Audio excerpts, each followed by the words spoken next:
बिस्मिल्लाहिर्रहमानिर्रहीम, अस्सलाम वालेकुम and a very good morning to all of you. उम्मीद करती हूँ कि आप सब खैर खैरियत से होंगे और होंगे भी क्यों नहीं, क्योंकि मैं आपके साथ मौजूद हूँ। आप देख रहे हैं सुबह की सोच, मैं हूँ गजल आमान और आप सबको आज जुमा भी मुबारक। और आपको पता है कि जुमे वाले दिन जब हम आपके सामने हाजिर होते हैं तो बहुत सारी चीज़ें लेकर आते हैं, खुसूसी सेगमेंट्स भी होते हैं जिसमें हमारी रहनुमाई भी हो सके। मतलब तमाम तर चीज़ें हम इस 2 घंटे के शो में कवर करने की कोशिश भी करते हैं। और आज जो डे है वो full of energy, positive vibes के साथ शुरू करेंगे। यकीनी तौर पर आपका दिन भी, आपकी सुबह की सोच, आपकी सुबह का आगाज़ भी हो चुका होगा। अगर नहीं हुआ तो कोई बात नहीं, टीवी के सामने बैठ जाएं। और आज जुम्मा है, स्पेशली तौर पर आपने मुझे भी अपनी दुआओं में याद रखना है, क्योंकि आप सब जानते हैं कि it's not just a Friday, it's a gift from Allah. और साथ ही साथ आपको पता है कि जुमे वाले दिन एक ऐसी घड़ी ज़रूर होती है जिसमें मुसलमान बंदा जब भी अल्लाह ताला से जो भी दुआ करता है तो उसकी दुआ को ज़रूर कबूल किया जाता है। So let's start. हम शुरू करते हैं अपनी सोशल ट्रेंडिंग स्टोरीज के साथ। तो सबसे पहली स्टोरी ये है, शेख डॉक्टर सॉलेह बिन फौजान को सऊदी अरब का नया मुफ्ती आज़म मुकर्रर कर दिया गया है। खादिमैन हरिमैन शरीफैन शाह सलमान बिन अब्दुल अजीज़ ने शाही हुक्मनामा जारी कर दिया और शेख डॉक्टर सॉलेह बिन फौजान बिन अब्दुल्ला अल फौजान को वजीर के ओहदे के साथ जो है वो उलमा की कौंसिल का चेयरमैन और जनरल प्रेसिडेंसी बराए साइंसी तहकीक और फतवा का जनरल चेयरमैन भी मुकर्रर किया गया है। आपको ये भी वाज़ेह रहे कि ये तकर्री साबिक मुफ्ती आज़म शेख अब्दुल अजीज़ के इंतकाल के बाद अमल में आई है। और शेख अब्दुल अजीज़ अल शेख 23 सितंबर को 84 बरस की उम्र में वफात पा गए थे। वो 1999 से मुमलिकत के मुफ्ती आज़म के तौर पर खिदमात अंजाम दे रहे थे और उनका शुमार इस्लामी दुनिया के मोतबर उलमाए कराम में भी होता था। और वो कई दहाइयों से इस ओहदे पर, इस मनसब पर फाइज थे। और इसके साथ साथ अब जो नई तकर्री हुई है, ये इस बात का भी सबूत है कि सऊदी क़यादत दीनी रहनुमाई के लिए बहुत ही दानिश्वर लोगों को, बहुत ही इल्मी और एतदाल पसंद लोगों को हायर करती है। ऐसी शख्सियात जिनकी सोच भी एक मुतवाज़न तरीके से होती है, मतलब कोई सख्त गिर सोच नहीं होती। और अभी डॉक्टर सॉलेह बिन फौजान जिनकी तकर्री हुई है, इनकी सोच भी कोई सख्त गिर नहीं है, बल्कि जो मौजूदा सऊदी विजन है जिसके हवाले से हम अक्सर और बेशतर बात भी करते हैं, 2030 विजन, उसके साथ मुताबिकत भी रखती है। तो बहुत सारी चीज़ें, बहुत सारी पेशरफ्त भी होंगी। आज जुम्मा भी था और इस हवाले से ये अच्छी खबर भी थी, तो आपके साथ हमने ये शेयर की है। आगे बढ़ते हैं और साथ ही आपको बताते हैं, अब लिए चलते हैं आइसलैंड, जहां पर आप जब ये खबर सुनेंगे तो आपको हैरत होगी, क्योंकि पहली मर्तबा वहां पर मच्छर की दरियाफ्त हो चुकी है। दुनिया का सर्द तरीन और बर्फपोश खित्तों में शुमार होने वाला आइसलैंड अब उन चंद ममालिक की फहरिस्त में निकल आया है जहां कभी मच्छर नहीं पाए जाते थे। साइंसदानों ने मुल्क में पहली बार कुदरती माहौल में मच्छरों की मौजूदगी की तस्दीक कर दी है।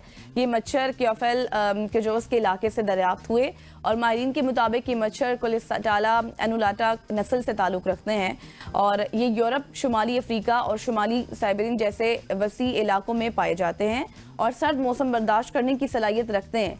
ये नस्ल सर्दियों में महफूज जगहों पर छुप कर गुजारा तो कर लेती है, इसलिए वो तवील और सख्त सर्दियों में भी जिंदा रहने की सलाहियत रखती हैं। अगरचा अब ये वाज़ेह नहीं कि मच्छर आइसलैंड तक कैसे पहुंचे, लेकिन माहिरीन ये ख्याल कर रहे हैं कि वो जहाज़ों या फिर कंटेनर्स के जरिए आए होंगे, या फिर जब सामान की शिपमेंट वगैरह इधर उधर होती है तो तब भी आ सकते हैं। आइंदा बहार में माहौलियाती निगरानी से ये मालूम किया जाएगा कि आया ये नस्ल आइसलैंड की सर्दियों में जिंदा रहने वाली नस्ल है या फिर ये जो दरियाफ्त हुई है अभी मच्छर की, वो कहीं और से आई है।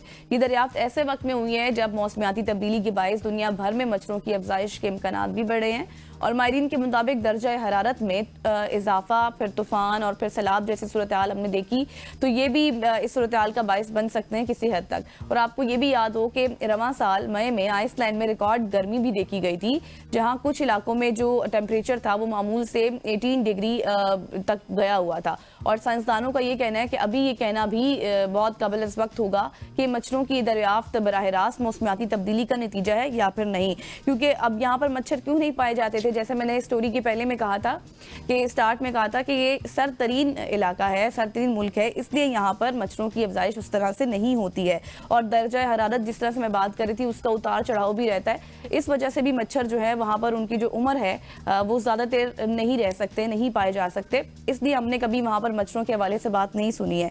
लेकिन अब आइसलैंड उन ममालिक में शुमार हो चुका है जहाँ पर पहली मरतबा आप ये कह सकते हैं कि मच्छर की दरियाफ्त भी हो चुकी है। और वही बात है कि अब मच्छर ये किस किस तरह आया, कंटेनर्स के जरिए आया, सामान के जरिए आया, ये अब अगले साल ही पता लगाया जा सकता है। क्योंकि आपको पता है कि वैसे इसकी एक बड़ी वजह क्लाइमेट चेंज भी हो सकती है, क्योंकि क्लाइमेट चेंज जिस तरह से अभी मुतासिर किया है दुनिया भर, क्योंकि एक ग्लोबल इशू है, ये सिर्फ पाकिस्तान का इशू नहीं है, इस वजह से भी एक चीज़ हो सकती है कि शायद सामान की तरसील के हवाले से भी कुछ इस तरह की सिचुएशन बनी हो। लेकिन अब लुबे-लुबाब यही है कि मच्छर वहाँ पे दरियाफ्त हो चुका है। आगे बढ़ते हैं, अब आपको लिए चलती हूँ आइसलैंड से कोरिया, क्योंकि जनूबी कोरिया में खातून ने एक कॉकरोच जो लाल बेग होता है उसको मारने की कोशिश की, और उसको मारने की कोशिश में उसने पूरी इमारत को ही आग लगा दी। गैर मुल्की खबर एजेंसी के मुताबिक जनूबी कोरिया ने जो खातून थी जनूबी कोरिया की, उन्होंने अपने घर में लाल बेग मारने के लिए आग फैलाने वाला आला इस्तेमाल किया, जिसकी वजह से इमारत में ही आग लग गई। खातून ने पुलिस को बयान दिया कि वो लाइटर और आग फैलाने वाले आले की मदद से लाल बेग को मारना चाहती थी, लेकिन उसी दौरान घर के दूसरे सामान को भी आग लग गई, और फिर देखते ही देखते ऐसा हुआ कि पूरी इमारत को आग ने अपनी लपेट में ले लिया, और इमारत में आग लगने के बाइस रिहायशी खातून ने खिड़की से छलांग लगा दी, जिसकी वजह से उसकी मौत भी वाक़ई हो गई। जबकि दीगर जान बचाने के दौरान आप ये कहें कि दीगर 8 अफराद भी जख्मी हुए, उनकी जान बचाई जा रही थी, और वैसे अपनी जान बचाने की उसमें भी। लेकिन पुलिस के मुताबिक खातून पर हादसाती तौर पर आग लगाने और उनकी गैर जिम्मेदारी से खातून की हलाकत हुई है, जिस पर मुतअद्दिद दफात आयद हो सकती हैं। पुलिस ने खातून की गिरफ्तारी के लिए वारंट लेने की दरख्वास्त भी कर दी है। लेकिन अब अमूमन क्या होता है, एक कॉकरोच ही था, आप उसको किसी भी चीज़ से मार सकते थे। इस तरह के आपने आले इस्तेमाल किए, लाइटर का इस्तेमाल किया, आग वाली चीज़ों का इस्तेमाल किया, जिससे क्या हुआ कि नुकसान आपका अपना ही हुआ।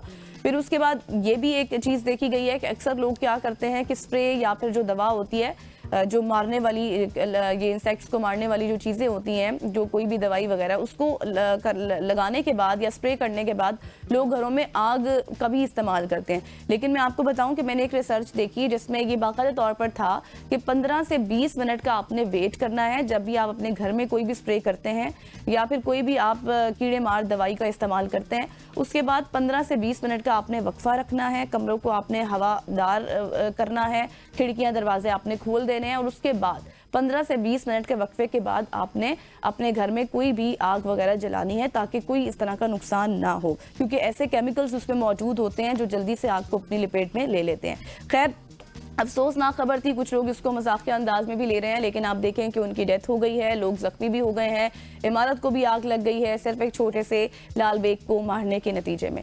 आगे बढ़ते हैं और आपको अब बताते हैं, अभी मैं भी ये चाय पी रही हूँ, आप लोग भी पी रहे होंगे, लेकिन आपको ये भी पता होना चाहिए कि इनके नुकसानात क्या हैं और इनके फ़ायदे क्या हैं।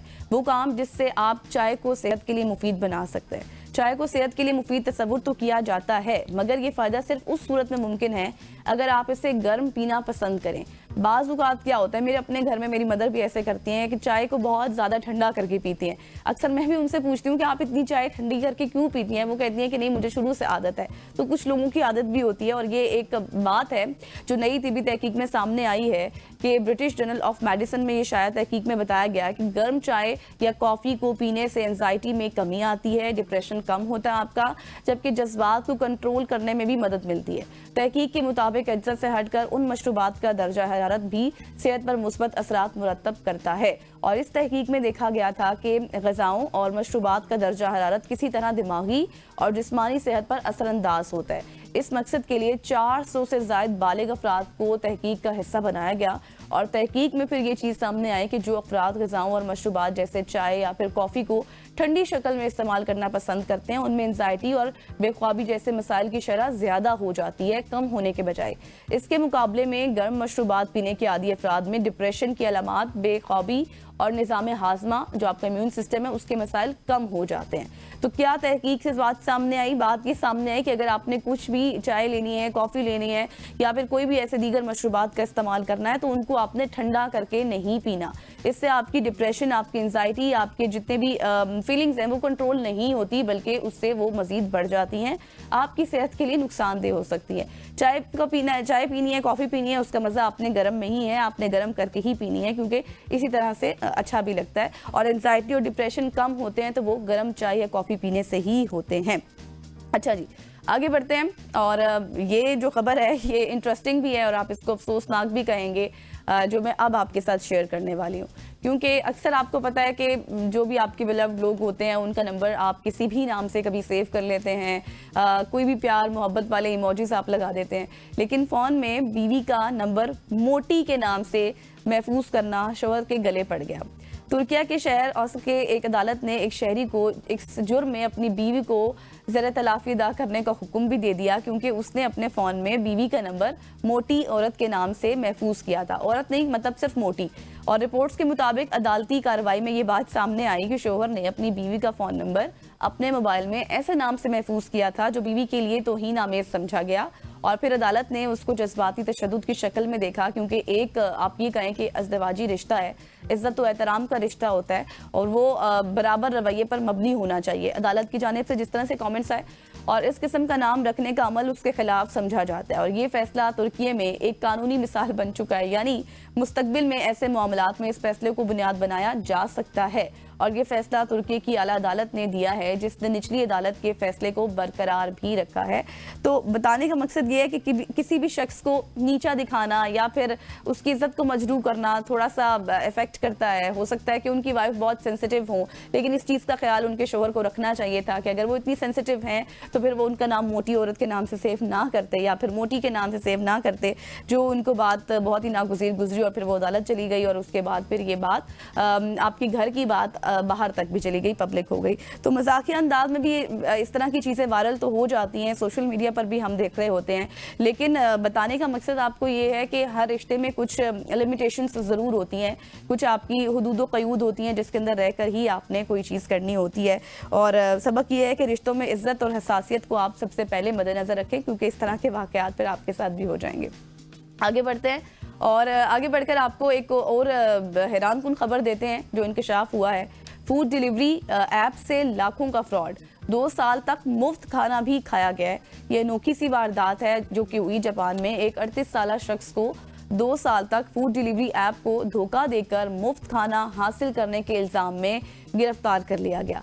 हुआ कुछ यूं, जो रिपोर्ट हमारे सामने आई वो ये बताती है कि मुलजिम ने ऐप के सिस्टम की कमजोरियों का फायदा उठाते हुए तकरीबन 1000 खाने मुफ्त में हासिल किए, और मुलजिम ने फूड डिलीवरी ऐप पर 124 जाली अकाउंट्स बनाए। वो प्रीपेड कार्ड से अदायगी करता था, फिर चंद दिन बाद मेंबरशिप मनसूख कर देता था। फिर क्या होता था कि कंपनी उसकी सरगर्मी को ट्रैक नहीं कर सकती थी जब वो चीज़ें मनसूख हो जाती थी, और अक्सर नॉन कंटेंट डिलीवरी का ऑप्शन भी वो इस्तेमाल करता था, और फिर ये दावा करता था कि उसको खाना मौसूल ही नहीं हुआ, और फिर कंपनी इस दावे पर रिफंड जारी कर देती थी। लेकिन एक मौका पर ऐसा हुआ कि उसने तकरीबन 150 अमेरिकी डॉलर का रिफंड लिया, जो ये कहकर कि आइसक्रीम, चिकन और जो स्टेक्स होती हैं, चिकन स्टेक्स होती हैं या फिर बीफ और इस तरह से दीगर जो आइटम्स होते हैं वो मेरे तक अभी तक पहुंचे नहीं है, डिलीवर नहीं हुए। तो फिर पुलिस के मुताबिक इस फ्रॉड से फूड डिलीवरी कंपनी को तकरीबन 24,000 अमेरिकी डॉलर का नुकसान हुआ, और गिरफ्तारी के बाद मुलजिम ने यह इतराफ़ किया कि शुरू में बस एक तजुर्बा किया था, लेकिन जब वो कामयाब हो गया तो फिर मेरे लिए रुकना मुश्किल हो गया, और फिर वाक़े बाद कंपनी ने अपने सिस्टम में नया सिक्योरिटी अलार्म मुतारिफ कराया ताकि आइंदा ऐसी जालसाजी को रोका जा सके। तो ये तो वैसे जिस तरह से वो खुद इस चीज़ का इतराफ़ कर रहा है मुलजिम कि भाई पहले तो एक दफ़ा मेरी कोशिश कामयाब हुई तो मैंने फिर लगातार ऐसी कोशिश भी शुरू कर दी, लेकिन काफ़ी हैरान कुन है क्योंकि आपको पता है कि इस तरह से बहुत सारे उसने जाली नंबर्स का इस्तेमाल किया होगा, फेक आईडीज़ का इस्तेमाल किया होगा। कुछ लूप होल्स कंपनी के भी थे कि उन्होंने बर वक्त एक बार 2 बार क्यों इसके ऊपर तहकीकात नहीं की, इतना टाइम लेट क्यों हुआ। 2 साल का टाइम पीरियड काफ़ी लंबा टाइम पीरियड होता है, लेकिन ये मामला अब इसके ऊपर क्या ही बात की जाए, वो तो खुद गिरफ्तार हो चुके हैं और एतराफ़ भी कर चुके हैं। खैर, ये थी हमारी सोशल स्टोरीज, यकीनी तौर पर आपको पसंद आई होंगी। आगे बढ़ते हैं और आपको एक ज़बरदस्त सा पैकेज दिखाते हैं बलोचिस्तान से, क्योंकि बलोचिस्तान में सबसे ज़्यादा लिटरेसी रेट वाले गाँव, और आप जिसमें आप ये कहें कि जिसमें बच्चे बच्चियाँ आज भी तालीम हासिल कर रहे हैं क्योंकि उनको शौक है, दूर दराज तक वो सफ़र करते हैं। नहीं, ज़ाहिर बच्चे बच्चियाँ स्कूल के लिए तो इतने दूर नहीं जा सकते ना अपने इलाकों को छोड़कर, और फिर आपको पता है कि तालीम के जेवर से आरास्ता होने में कोई कसर नहीं छोड़ते। हानूसई के इलाके गवर्नमेंट गर्ल्स मिडिल स्कूल इसके साथ साथ वो क्या कर रहा है, वो स्कूल ज़हीन और बाहिम्मत तलबा को भी तालीम हासिल करने के लिए उनके लिए जितनी मदद हो सकती है वो कर रहे हैं। और ये पैकेज देखते हैं, फिर आपको मजीद एक्सप्लेन करेंगे। बलूचिस्तान का जिला पश्चिम इल्म अदब से मोहब्बत करने वालों की सरजमीन, यहाँ की गलियों और रास्तों में एक कहानी जन्म ले रही है। ये कहानी है अक्सा की एक बाहिम्मत और ज़हीन तालिबा। मेरा नाम अक्सा है। मैं कॉन्वेंट गर्ल्स मिडिल स्कूल साकिजी में पढ़ती हूँ। मैं 8th क्लास की तलबा हूँ और मेरा गाहू इस स्कूल से तकरीबन 40 किलोमीटर दूर है। जब हमें पता चला कि यहाँ पे एक अच्छा स्कूल है तो हम अपनी तालीम की वजह से वो गाँव पहले गाँव में रहते थे, लेकिन फिर हम यहाँ कमरे में शिफ्ट हुए थे। जब हमें पता चला कि साकिजी अच्छा स्कूल है तो यहाँ से भी साकिजी यहाँ 4 किलोमीटर दूर है, तो हम फिर भी पैदल नहीं आ सकते। मेरे वालिद सरकारी मुलाजिम यानी लेडीज है, वो अपनी ड्यूटी पे होता है, वो हमें नहीं ले जा सकता, तो पैदल भी हमारी बस्तियां बहुत भारी होती है, हम नहीं जा सकते। तो इसलिए मेरे वालिद ने मेरे लिए साइकिल खरीदा और फिर मैं अपनी बहन भाई की बस्तियां उन पे बांध देती हूँ, फिर वो मेरे साथ ऐसा ऐसा पैदल जाते हैं, तो इससे हम जा सकते हैं। क्योंकि बस्तियां बहुत भारी होते हैं, हम नहीं ले सकते और छोटे बहन भाई भी है, तो इसलिए मैं बस्ते बांध देती हूँ। उसको भी नहीं बिछा सकती क्योंकि बस्ते भी बांध देती हूँ, फिर उसको नहीं बिछा सकती, तो मेरे साथ पैदल जाते हैं। अक्सा ने साइकिल के पैडल पर सिर्फ फासला नहीं तय किया, इसने एक सोच बदली, एक ख्वाब जगाया। ये है बलूचिस्तान की बेटी, ये है जिला पश्चिम की बेटियों के लिए एक मशअले राह, जो तालीम के हसूल में आयल रुकावटों को अबूर करने का हुनर जानती है। अक्सा ने बाइसाइकिल को अपना हमसफर बनाया और रोजाना 4 किलोमीटर का सफर तय करते हुए स्कूल जाना शुरू किया।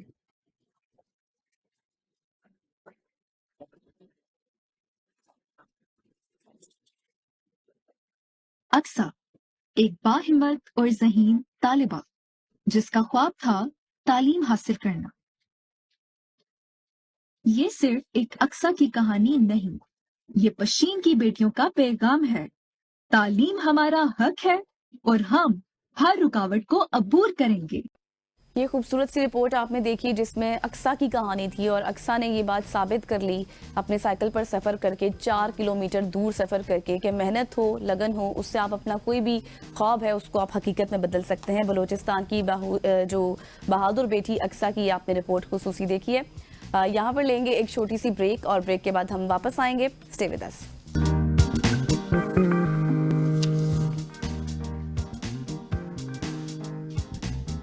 Welcome back after the break. और अब हम बात करेंगे, बहुत ही इंपॉर्टेंट सेगमेंट है क्योंकि आप सब जानते हैं सबके घरों में तकरीबन होते हैं मिट्ठू मियाँ के नाम से भी मशहूर तोता, खूबसूरत परिंदा है और बिलखुसूस अगर इंसानी आवाज़ों की बात की जाए तो वो हूबहू उनकी बिल्कुल नकल उतारने की वजह से भी हर उम्र के अफराद के दिल को लुभाते हैं। यही वजह है कि लोगों की बड़ी तादाद उन्हें अपने घरों में पालती भी है और इंसानी अल्फाज बोलने की तरबियत भी देती है।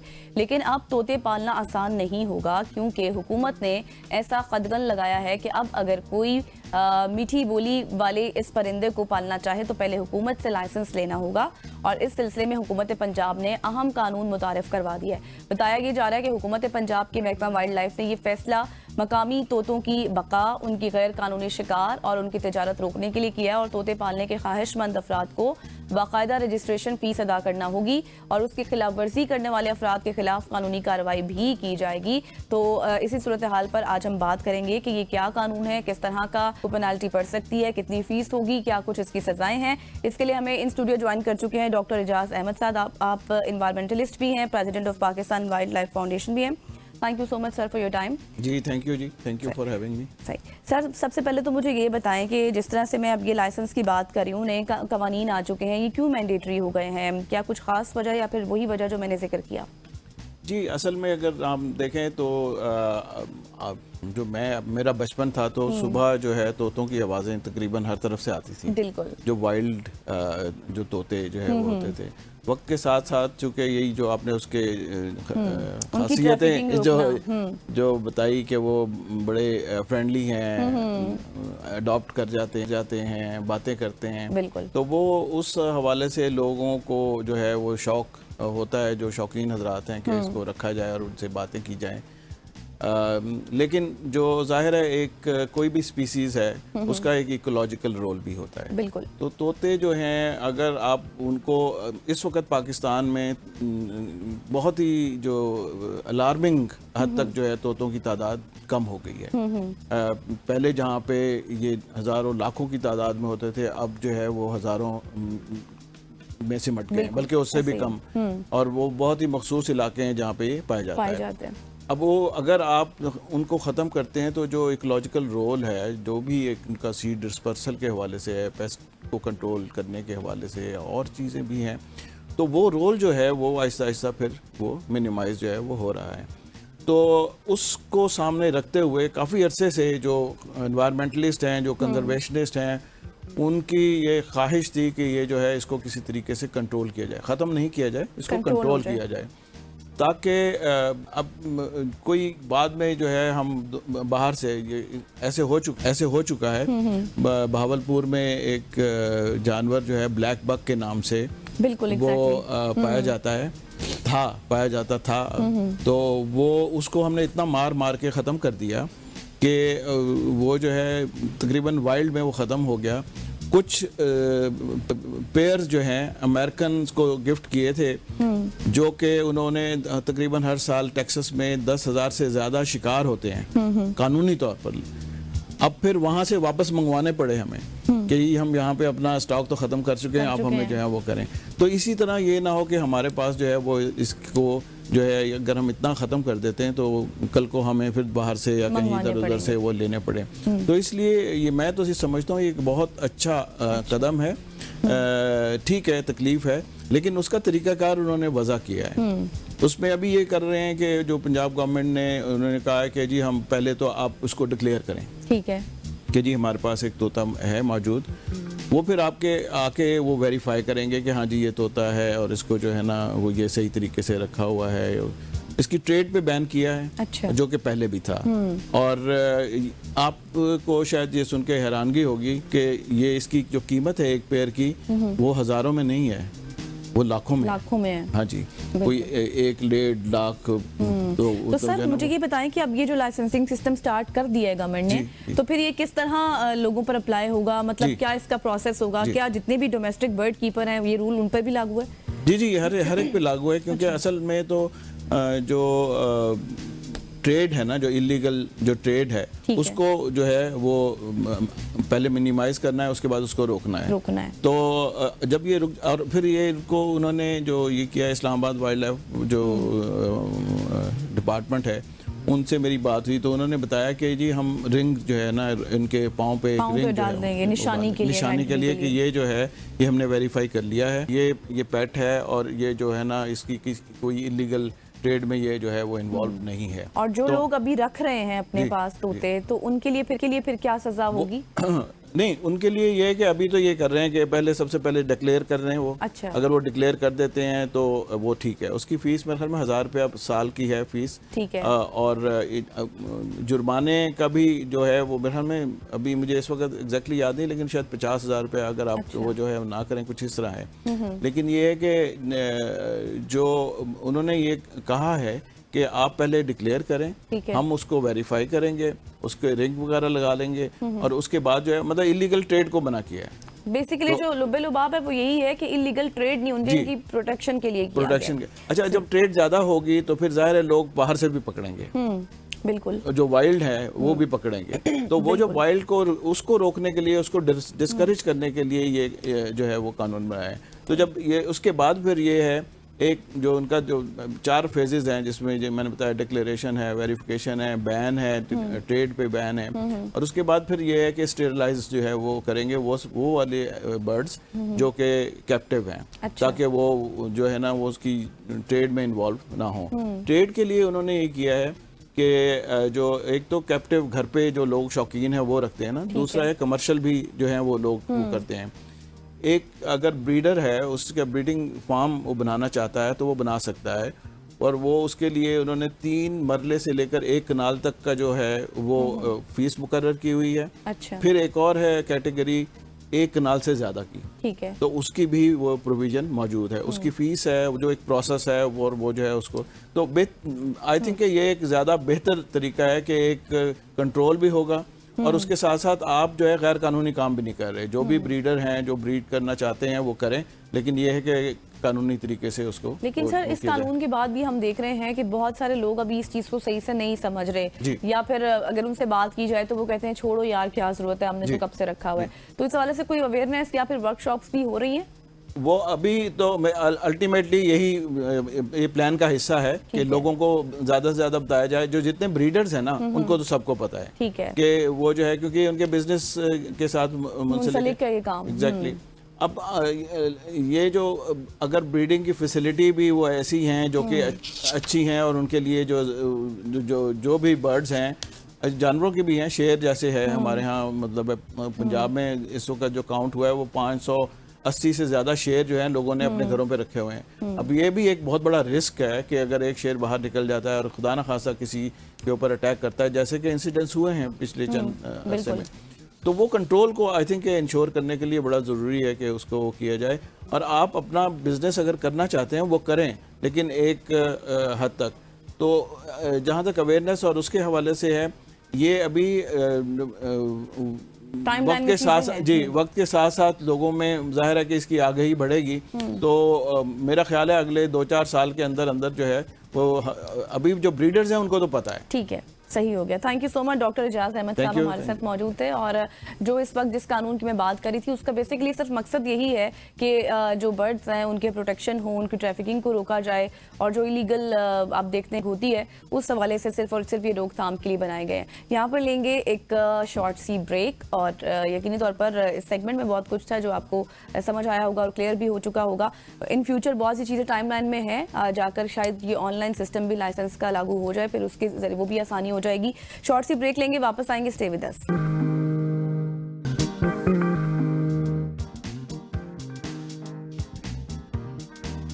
Welcome back after the break. और अब एक बहुत ही अफसोसनाक वाकया और दिल दहला देने वाला वाकया जो कल पेश आया उस हवाले से बात करेंगे। इस्लामाबाद के इलाके I9 के पुलिस अफसर SP अदील अकबर ने खुद को गोली मारकर खुदकुशी कर ली। तफसीलात जो अभी तक सामने आई हैं वो ये है कि SPI जो अदील अकबर साहब हैं उन्होंने निजी होटल के करीब स्टाफ से अपने ही स्टाफ से पिस्टल ली, फिर गोली चलाई। SP को फिर जख्मी हालत में पुलिस क्लिनिक अस्पताल मुंतकिल किया गया, लेकिन वो जख्मों की ताब ना लाते हुए इंतकाल कर गए। अदील अकबर का पोस्टमार्टम मुकम्मल कर लिया गया है और उनका पोस्टमार्टम पिम्स अस्पताल के MLO ने किया, और इसके साथ साथ इब्तदाई पोस्टमार्टम रिपोर्ट में अदील अकबर को एक गोली लगने की तस्दीक हुई। उन्हें गोली सामने की जानिब से लगी, गोली खोपड़ी की अकब से बाहर निकल गई और फिर उसके बाद वो जख्मों की ताब ना लाते हुए इंतकाल कर गए। गोली से SP अदील अकबर का दिमाग शदीद मुतासर हुआ और उनकी मौत दिमाग मुतासर होने से ही हुई है। पुलिस ने ASP ऑपरेटर मुज़म्मिल शाह को भी हिरासत में ले लिया है और ASP अदील अकबर का ताल्लुक ज़िला गुजरात से था और उनकी एक नन्ही बेटी भी है। अदील अकबर का ताल्लुक पुलिस सर्विस ऑफ पाकिस्तान के 40वें कॉमन से था और वो बतौर SPI I9 तैनात थे। इसके साथ साथ सिर्फ ये नहीं है, अगर हम थोड़े से फैक्ट्स देखें तो वो बहुत ही, अगर जिन अदील अकबर की मैं बात कर रही हूँ, बहुत ही ज़हीन और बासलाहियत ऑफिसर थे। CSS ऑफिसर्स की अगर मैं बात करूँ तो इससे पहले भी बहुत सारे डाटा मौजूद है, जिनमें तकरीबन 8 से 9 हमें ये मेरे पास रिपोर्ट बाकायदे तौर पर मौजूद है जिनमें नाम लिखा हुआ है इन ऑफिसर्स का। पुलिस ऑफिसर्स की बात की जाए, चाहे वो 2011 में हो, 2016 में हो, 2014 में हो, इसी तरह से SSP शहजाद थे, फिर नबीहा थी, वो अकाउंटेंट से थी, फिर DPO थे, फिर DC थे। ये तमाम ऑफिसर्स हैं जिन्होंने इसी तरह से खुदकुशी की है। इसके पीछे आखिर वजह क्या है, इस वाक़े के पीछे क्या हकीकत है, इस तमाम सूरत हाल पर बात करने के लिए इन स्टूडियो हमें ज्वाइन कर चुके हैं ब्यूरो चीफ इस्लामाबाद ज़मान मुगल साहब। Thank you so much sir for your time. Sir, सबसे पहले तो यही बताइएगा, जिस तरह से ये अफसोस वाक़या और इस वक्त हर आंख हमें नम नज़र आ रही है, क्या वजह है, क्या तहकीकात अभी तक हुई हैं? ये इंतहाई अनफॉर्चुनेट है कि कल अदील अकबर I9 से निकल के तो जो सरीना होटल है उसके सामने जो पुलिस की पिकेट है वहाँ पे पहुंचे और वहाँ पे उन्होंने गाड़ी रोकी है, क्योंकि कल लॉ एंड ऑर्डर की सिचुएशन थी और उनको यहाँ ड्यूटी के लिए भी कहा गया था। तो जैसे ही उस नाके के ऊपर पहुंचे हैं तो वहाँ पे उन्होंने गाड़ी रोकी है और वहाँ पे जो मौजूद लोग थे उनसे उन्होंने जो है वो गन तलब की है। और जब उस एहलकार ने उनको गन दिया तो बाकायदा तौर पे उसने SOP को फॉलो किया है और उसकी मैगजीन उतारी है। मैगजीन उतारने के बाद गन उनको दी है, तो उन्होंने प्रिकॉशन के लिए पहले उसको चेक किया है कि इसमें कोई गोली शोली तो नहीं है चैम्बर में। चेक करने के बाद जब उन्होंने देखा कि इसमें गोली नहीं है, उसके बाद उन्होंने कहा कि आप मुझे चैम्बर भी दे देना। तो उन्होंने वो मैगजीन भी उसको दी और उसने मैगजीन लगा के और उसके बाद खुद को गोली मारी है। अब उसमें जो उस वक्त जो मौके के ऊपर वायरलेस चली है, वायरलेस जो चली है उसमें ये कहा गया है कि जी एसपी अदील अकबर जो है हमारी नाके पिकट के ऊपर आए हैं और उन्होंने यहाँ से असला लिया है और उससे अपने आप को गोली मारी है। और दूसरी जानब जब हम गाड़ी का मुआयना करते हैं, इस्लामाबाद पुलिस की तरफ से जो चीज़ें सामने आई हैं तो वो कहते हैं कि गाड़ी के अंदर जो है वो अदील अकबर ने अपने आप को गोली खुद मारी है या किसी ने मारी है। इस चीज़ की तस्दीक होना भी बाकी है, क्योंकि उन्होंने जो गोली मारी है या उनको गोली मारी है उसका एंगल कमोबेश जो है वो 60 डिग्री का बनता है और वो यूं सीधी गोली लगती है यहाँ पे। तो यहाँ पे गोली लगने से बज़ाहिर ऐसे लगता है कि ये गोली खुद मारी गई है।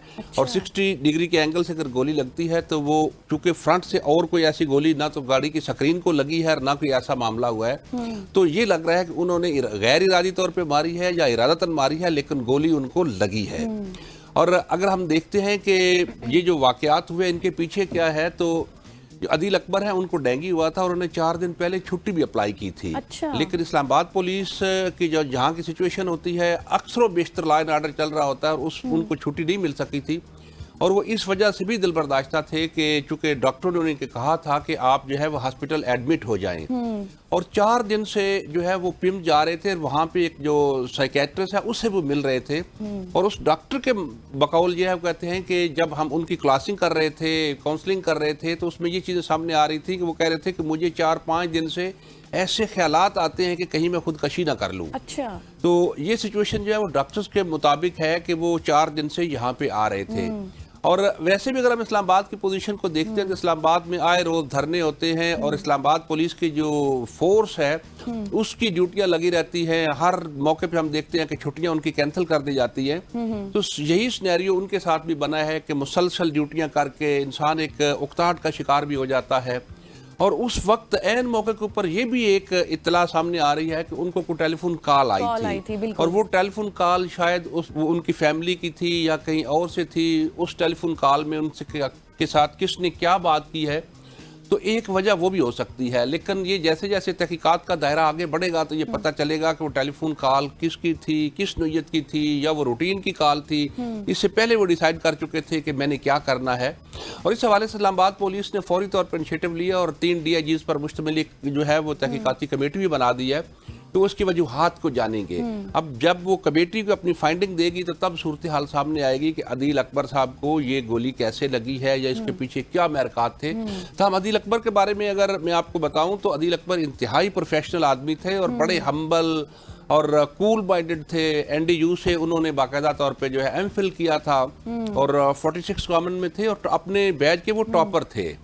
और इस्लामाबाद पुलिस में उनके हवाले से कहा जाता था कि उनका शेर व शायरी से भी कोई शगफ है। अच्छा। और उनके अगर आप सोशल मीडिया अकाउंट्स को देखते हैं तो पिछले 3-4 दिनों में उनकी ऐसी कुछ शेर व शायरी और ऐसी कुछ चीजें उन्होंने उसके ऊपर लिखी है कि जिससे ये जाहिर होता है कि उनके ऊपर कोई ना कोई ऐसा प्रेशर था। कहीं पे वो लिखते हैं कि जो बातें पी गया मैं वही बातें खा गई मुझको, और कहीं पे वो जाके ये कहते हैं कि ताकतें तुम्हारी है खुदा हमारा है। तो इस तरह की जो है ना वो चीजें गुज़श्ता 3-4 दिनों से यहाँ पर जिस तरह से आपने बहुत अच्छे तरीके से एक क्लियर की है बात, लेकिन ये भी बताएगा कि अभी ना बहुत सारी बातें ये हो रही हैं उस कॉल के हवाले से कि वो कॉल आई, उसके बाद वो तहश में आए और उसके बाद उन्होंने पिस्टल अपने स्टाफ से ली और फिर वो उन्होंने पिस्टल की। क्या कुछ स्टाफ का भी बयान आपने सुना है, उनका क्या मौक़िफ़ है, वो क्या कह रहे हैं, तहकीकात हुई है? जैसे ही ये वाक़या पेश आया तो उसी वक्त ही इस्लामाबाद पुलिस के जो आला हुकाम है उनकी हदायत पर उनका जो गनमैन है और उनका जो ड्राइवर है उनको हिरासत में लिया गया था। अच्छा। और पिकट के ऊपर जो लोग मौजूद थे उन सारों की स्टेटमेंट ली गई। अच्छा। और उस स्टेटमेंट में यही चीज़ है जो मैंने पहले अर्ज की कि वो यहाँ पर आए हैं, यहाँ पर रुके हैं और रुक के उन्होंने जो है वो असला तलब किया है। तो बज़ाहिर तो ये लगता है कि जब वो वहां पर रुके हैं तो इससे पहले वो डिसाइड कर चुके थे, लेकिन चूंकि टेलीफोन कॉल भी आई उनको। अब इसमें एक जो है ना वो आरा पर मबनी, क्या सराइयों पर मबनी, एक मैं समझता हूँ कि मुबैना तौर पर गलीज प्रोपेगेंडा भी हो रहा है IG इस्लामाबाद के हवाले से कि शायद ये कॉल IG इस्लामाबाद की थी, लेकिन ऐसी कोई हकीकत सामने नहीं आ सकी है कि IG इस्लामाबाद की कॉल थी। और बाज़ औक़ात ऐसे भी होता है कि किसी अफसर की अगर लेग पुलिंग करनी हो या उसके खिलाफ कोई साजिश करनी हो तो कुछ लॉबीज ऐसी होती हैं कि वो उसके पीछे लगती हैं और फिर इस तरह की जो चीज़ें हैं वो क्रिएट होती हैं। और इसी नोयत की कल सूरत हाल हमने देखी कि मुख्तलिफ जो अकाउंट्स हैं सोशल मीडिया के, वहाँ पे ना इस चीज़ को जो है वो हाईलाइट किया जा रहा था कि शायद ये कॉल IG इस्लामाबाद की है। लेकिन मैं ये समझता हूँ कि IG इस्लामाबाद के पीछे कोई ऐसी कोई मज़मूम साजिश की जा रही है कि शायद कोई उनको हटाने की ख्वाहिश रखता है या कोई और उनके मकासद हैं। तो IG इस्लामाबाद का भी इस हवाले से जो है वो नाम लेने वाले कुछ लोग मौजूद थे। तो हमने जो देखा है उसमें अभी तक कोई ऐसी चीज सामने नहीं आई कि आईजी इस्लामाबाद की ही वो कॉल थी। सही, लेकिन सर अब ये सूरत हाल तो ज़ाहिर है जैसे जैसे मामलात इसके ऊपर इन्वेस्टिगेशन होगी सामने भी आएंगे, और आपने भी इसको बता दिया कि ये गलीज प्रोपेगेंडे भी होते हैं यकीनी तौर पर। लेकिन जिस तरह से बताया जा रहा था, मैंने अभी अपने इब्तिदा में भी बात की कि उनकी एक बेटी थी और फिर अहले खाना से मुतालिक भी कोई बयान अभी तक सामने आया है, उनकी सपोर्ट के लिए हवाले से भी कोई एक्शन लिया गया है? जहाँ तक उनकी बच्ची का तल्लक है तो जो भी कोई शख्स उसको देखता था तो उसकी आंखें नम हो जाती थी। वो 1.5-2 साल की बच्ची है और उसको नहीं पता कि मेरा बाप अब इस दुनिया में है या नहीं है, तो वो इन सारी चीज़ों से भूली हुई वो खेल रही थी।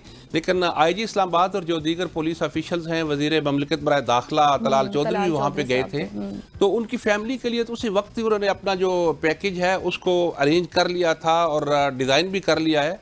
तो उनकी तो फॉर एवर जो हेल्प है वो करने के लिए इस्लामाबाद पुलिस ने अपनी जो तरतीब है उसको सीधा कर लिया है। लेकिन जाने वाला चूंकि चला गया है, अब वो तो वापस नहीं आ सकता है। लेकिन यह है कि पुलिस की कोशिश होगी कि उनकी फैमिली को अच्छे अंदाज में जो है वो सपोर्ट करें ताकि उनका जो फ्यूचर है वो बेहतर अंदाज से आगे बढ़ सके। सही। और सर ये भी बताइएगा, थोड़ा सा इस पर भी रोशनी डालिएगा, मैं चाहती हूँ, क्योंकि जिस तरह पहले आपने भी जिक्र किया, बहुत सारे CSS ऑफिसर्स, बहुत से पुलिस ऑफिसर्स जो कि इस तरह से खुदकुशी करते हैं। फिर इसी तरह अदील अकबर ने भी थोड़े अरसे पहले, आप कह रहे हैं कि छुट्टी के हवाले से भी दरख्वास्त दी थी। फिर लेग पुलिंग के मामलात होते हैं, किसी को नीचा दिखा दिया, किसी के हवाले से कोई बात कर दी, इंसान वैसे ही डिप्रेस्ड हो जाता है, एंजाइटी में चला जाता है। तो इस तरह के वाकयात जो हम देख रहे हैं, मतलब इतना भी वक्फा नहीं है, 2011 फिर 14, फिर क्या पता और ऐसे कितने वाकयात हैं जो हमारे सामने नहीं आते। क्या पुलिस के हवाले से, इनके डिपार्टमेंट के हवाले से कोई मेंटल सपोर्ट सिस्टम के हवाले से इकदाम किए जा रहे हैं? मैं ये समझता हूँ कि ये इस्लामाबाद पुलिस है या मुल्क भर की पुलिस है, तो उसमें जो ड्यूटियों का ड्यूरेशन है ना वो बहुत ज़्यादा है। चूँकि लॉ एंड ऑर्डर की सिचुएशन होती है, जो 8 घंटे वाले होते हैं वो 12 घंटे ड्यूटी करते हैं, कभी कभी 12 से भी ज़्यादा उनको ड्यूटियाँ करनी पड़ जाती हैं, कभी कोई खाने का इशू बनता है। तो इस तरह की बेशुमार चीज़ें हैं जिनको बेहतर करने की ज़रूरत है कि हर जो एहलकार है उससे प्रॉपर एक टाइम पे ड्यूटी ली जाए और उसके बाद उसको रिलैक्स कर दिया जाए।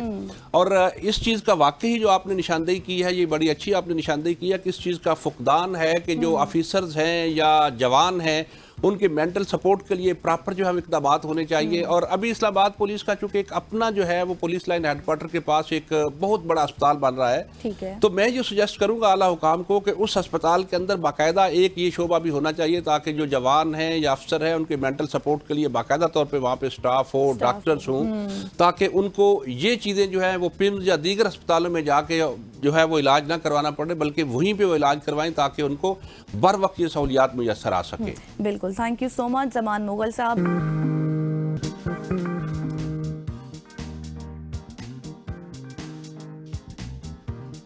Welcome back after the break. और अब क्रिकेट मैच की बात कर लेते हैं, क्योंकि जनूबी अफ्रीका ने रावलपिंडी में खेले जाने वाले दूसरे टेस्ट में पाकिस्तान को 8 विकेटों से शिकस्त देकर सीरीज 1-1 से बराबर की और फिर खत्म कर दी। पाकिस्तान ने इससे कबल लाहौर में खेले जाने वाले टेस्ट में जनूबी अफ्रीका को शिकस्त देकर सीरीज में सिर्फ 1-0 की बढ़ती हासिल की थी। और कल रावलपिंडी टेस्ट के चौथे रोज पाकिस्तान ने 94 रन के साथ 4 विकेटों के नुकसान पर बल्लेबाजी का आगाज किया। तो सिवाय बाबर आजम के 50 रन के पाकिस्तान के लिए कोई अच्छी खबर ना थी और पूरी की पूरी टीम जो है सिर्फ 138 रन पर पवेलियन लौट गई थी।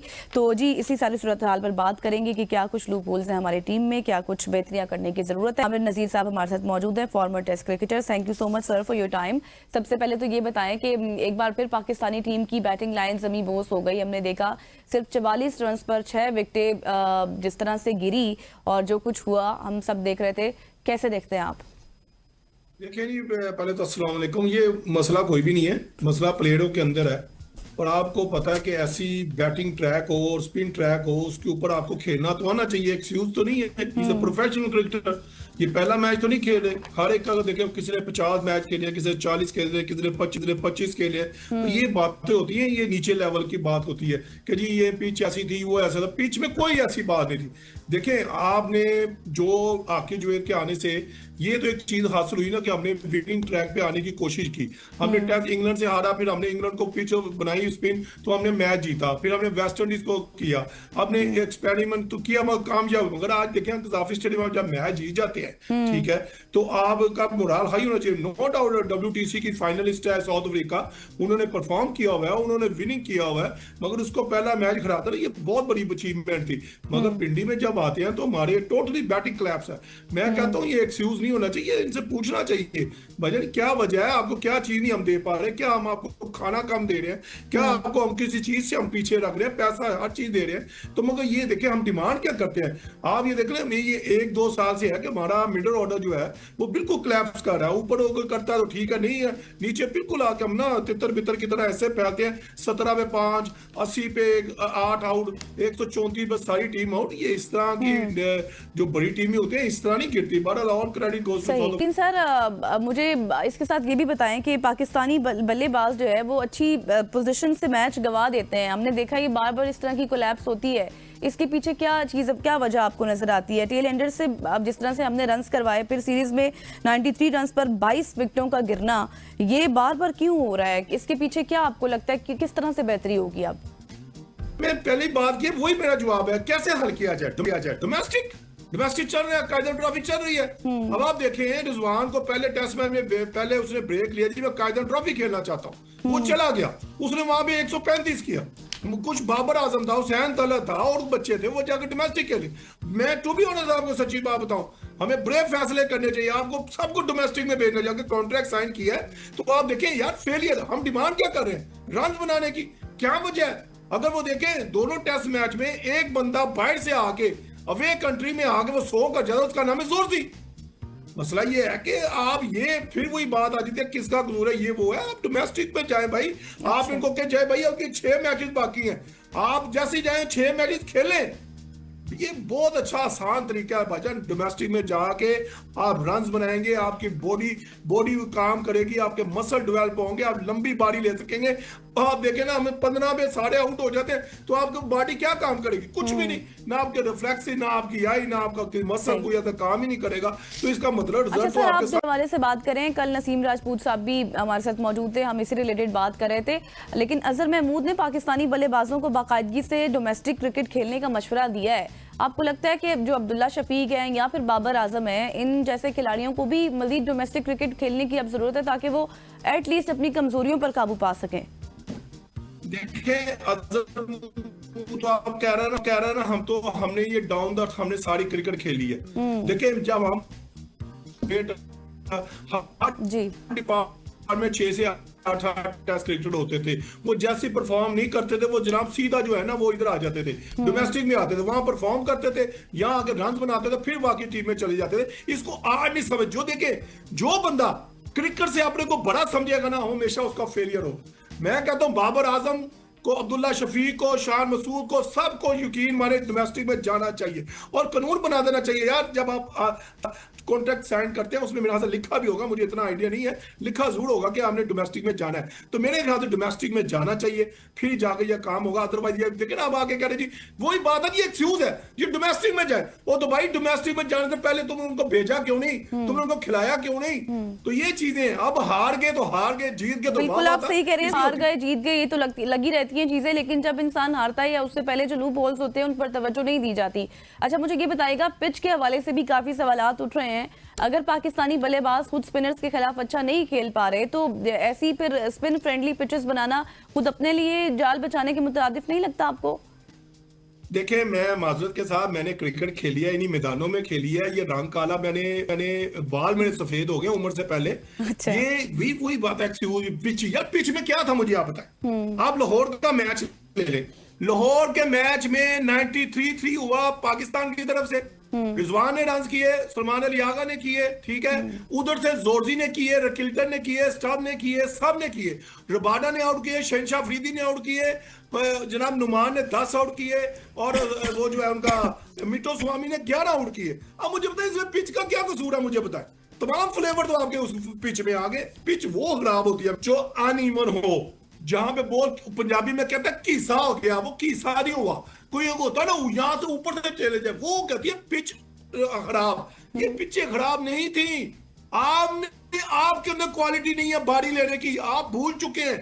जैसे ग्रेट इंतजाम जो है यूसुफ यूनस, ये जो आमिर सुहेल, रमीज राजा, सईद अनवर जो खेलते थे वो पेन लेते थे, वो रिकॉर्ड में वो बारी लेते थे। ग्रेट माजिद खान पता क्या कहते थे, और इन गोरों को भगाओ, उनमें पूरी करवाओ, कहते क्यों इनको विकेट दो? आपको विकेट की प्राइस का ही नहीं पता यार, आप एक नेशनल प्लेयर हो यार, आपको पता होना चाहिए मेरी डिमांड क्या है, मेरी टीम, मेरा कोच, मेरा मुल्क मुझसे क्या डिमांड मांग रहा है। अब बाबर आजम इतने से 50 किया, कल जैसे वो खेला उसकी क्लास थी, जब कल उसने 49 किया उसकी क्लास थी, मगर वो क्लास का क्या फायदा है यार, इतने आप मैच 60 मैच खेल गए हो तो आप 100 ना कर सको, अपनी टीम को ना बचा सको।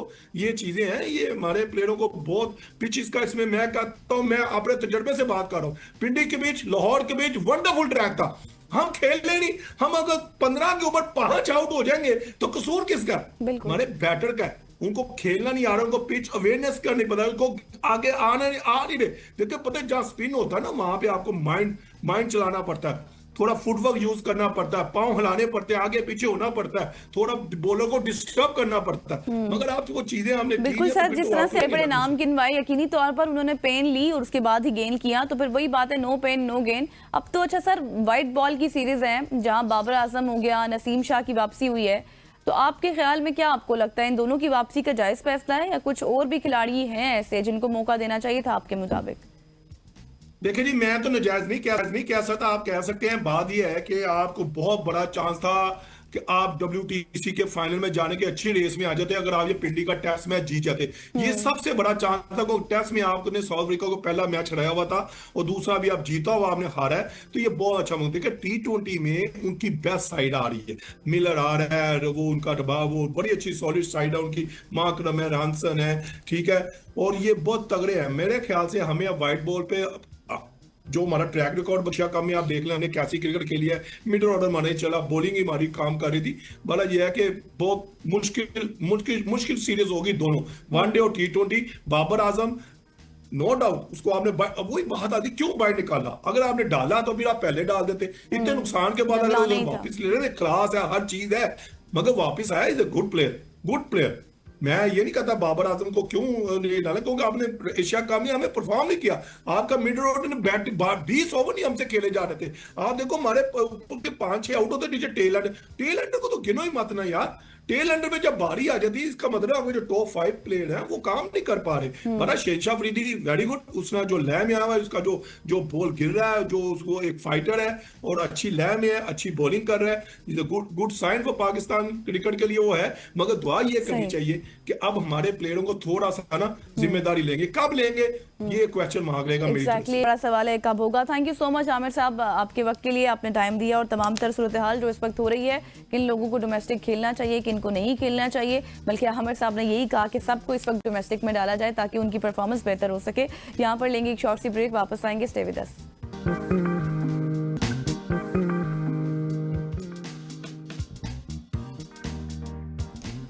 Welcome back after the break. और अब बहुत ही इंपॉर्टेंट सेगमेंट है और इस सेगमेंट में आप सबका इंटरेस्ट भी लाजमी शो होना ज़रूरी है। नंबर्स भी हमारी स्क्रीन पर चल रहे होंगे, वो मैं अनाउंस भी कर दूंगी, लेकिन सबसे पहले सेगमेंट क्या उस हवाले से डिस्कस कर लेते हैं। सांस लेना ज़िंदगी की सबसे कुदरती और बुनियादी ज़रूरत है, सब लोग जानते हैं, लेकिन जब यही सांस रुकने लगता है या फिर कोई भी प्रॉब्लम्स होना शुरू हो जाती हैं तो आपको लगता है ना कि मतलब ज़िंदगी ख़त्म हो गई है हमारी। ऐसे ही कुछ आपको पता है खामोश हीरो भी होते हैं हमारी ज़िंदगियों में, हमारी लाइफ में, जो ये काम करते हैं, जो काम करते हुए फ्रंट लाइन पर नजर आते हैं और इस बीमारी में मुब्तला लोगों की मदद करते हैं और उन्हें रेस्पिरेटरी थेरेपिस्ट कहा जाता है। रेस्पिरेटरी थेरेपिस्ट दरअसल वो शोबा होता है जो सांस की बीमारियों में मुब्तला मरीजों को जिंदगी की एक नई हवा देता है, चाहे वो नौज़ायदा बच्चे हों या फिर किसी के फेफड़ों की कमजोरियां हों या फिर वो बुजुर्ग, वो खवातीन, वो लेडीज़, वो बच्चियां जो ऑक्सीजन के मोहताज हों या माहिरीन दिन रात उनकी सांस की हिफाजत में, ये इस तरह के माहिरीन जो है वो नजर आते हैं। और इसी खिदमत के एतराफ़ में हर साल रेस्पिरेटरी केयर वीक भी मनाया जाता है ताकि उन माहिरीन की खिदमात को सराहा जा सके। और आज के इस प्रोग्राम में हम जानेंगे कि रेस्पिरेटरी थेरेपिस्ट क्या है, रेस्पिरेटरी थेरेपिस्ट का किरदार कितना, उस पर बात करने के लिए आज हमारे साथ इन स्टूडियो मौजूद है मोहम्मद हमजा इकबाल। आप रेस्पिरेटरी थेरेपिस्ट हैं। Hamza, thank you so much for your time. Thank you. सही। अच्छा हमजा, सबसे पहले तो मैं यही चाहती हूँ कि बहुत सारे ऐसे लोग भी हैं हमारी सोसाइटी में, क्योंकि इस वक्त हमें हर तरह के लोग देख रहे हैं ना, तो थोड़ा सा आपका रोल भी डिफाइन हो जाए। वैसे मैंने जितना बताया वो तो बता सकी, लेकिन शायद आप अपनी ज़बान से आप खुद बेहतर तरीके से अपने रोल को डिफाइन करेंगे। कहाँ किस किस शोबे में रेस्पिरेटरी जो थेरेपिस्ट है उसका काम होता है? रेस्पिरेटरी थेरेपिस्ट बेसिकली एक ऐसा हेल्थ केयर प्रोफेशनल है जो क्रिटिकल पेशेंट्स की हेल्प करता है और इन वो पेशेंट्स जो ब्रीथिंग डिफ़िकल्टीज़ में है helping in diagnosting the procedures, diagnostic procedures में इन्वॉल्व है। देन ये है कि वो क्रिटिकल केयर का एक पार्ट है। जिस तरह के मैंने आपको बताया कि आईसीयूज़, इमरजेंसी, ये टीम वर्क से चलता है। हमारी टीम में नर्सेज हैं, डॉक्टर्स हैं and we respiratory therapist.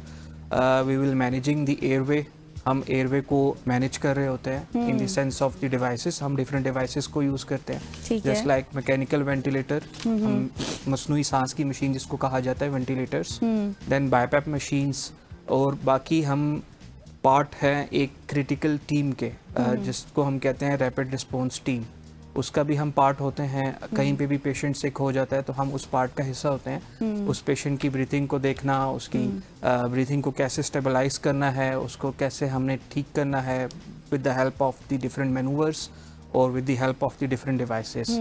Then हम इमरजेंसी में काम करते हैं और हम कोड ब्लू का भी पार्ट होते हैं। कोड ब्लू का मतलब ये होता है कि मेडिकल इमरजेंसी, पेशेंट को मेडिकल इमरजेंसी है, उस टीम में भी हमारा पार्ट होता है। अच्छा, मेडिकल में भी आप पार्ट लेते हैं? मेडिकल इमरजेंसी कोड ब्लू की टीम का भी हम पार्ट है। उसमें भी यही होता है कि जिस तरह हम पेशेंट को देखते हैं जिस हालत में, तो उसको मेडिकल इमरजेंसी में कैसे उसको जो है मसनूई सांस देनी है with the help of the bag mask, ventilation और any other devices just like BiPAP.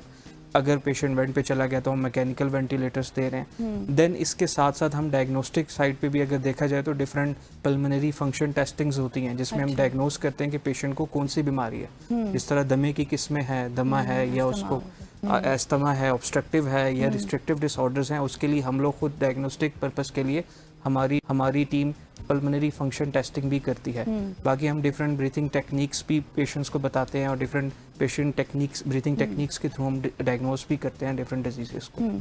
सही। तो हमसा, ये रोल आपने अच्छे तरीके से यकीनी तौर पर लोगों को समझ भी आई होगी। मैं अगला सवाल करने से पहले नंबर्स अनाउंस कर देती हूँ। स्क्रीन पर हमारे नंबर चल रहे हैं 0518901008, 0512624946। इस पर आप कॉल भी कर सकते हैं अगर आपका सांस की बीमारी के हवाले से या फिर आपके सांस फूलता है, पोल्यूशन जो सिगरेट नोशी होती है लोग करते हैं, कोई भी मसला है, कोई भी परेशानी है, तो हमजा हमारे साथ मौजूद है, आप उनसे सवाल भी कर सकते हैं।